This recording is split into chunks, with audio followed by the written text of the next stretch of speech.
5 things I wish I knew before getting shrimps for the first time. Number 1. Importance of acclimation. Yes, I know there is some controversy going on about this topic, as Richard from Fishkeeping Answers posted a video saying that he just plops and drops his shrimp into the tank, and he does not do any acclimation.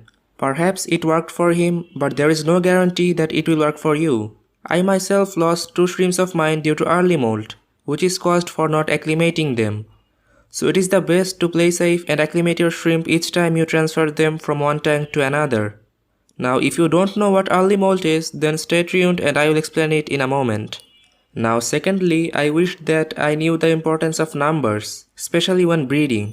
If you start with fewer shrimps, then it is clear that you will get fewer babies. But the more important thing is that if you have very few shrimps, like 4 or 5 shrimps, you will often end up overfeeding them, because you are most likely to put a whole shrimp tablet in your shrimp tank, and if you have 15 to 20 shrimps, then they would finish that with ease. But if you keep very few shrimps like 3 or 4 like I did, then shrimps won't be able to finish the food and most of it will be left over by the shrimp. These leftover foods will break down and contaminate your tank water and may also cause the rise of parasites in your tank. So it is strongly recommended that you start with at least 10 to 15 shrimps since they aren't that expensive. Now let's move on to number 3. Do water changes as less as possible. Water changes may seem like a good task as it is for most of the aquatic animals, but shrimps really don't like frequent water changes. They prefer very stable water parameters. Every time you do a water change, the water parameters of your tank will fluctuate a lot, and this will make your tank not so comfortable for your shrimps to live in. And in some cases, your shrimp may become stressed and eventually fall sick, or if worse, it may even die due to early molt if the fluctuation in water parameter is too much. Early molt means your shrimp trying to shed its exoskeleton too early. Shrimps are invertebrates, so they get their strength from the exoskeleton. And shrimps keep changing their exoskeleton because when they grow, their exoskeleton becomes small for them to fit in, as their exoskeleton does not grow along with their body. So they shed their exoskeleton and after that they just grow another exoskeleton which is big enough for them to fit in. This process is called molting, and when it occurs before the usual time, it is called early molt.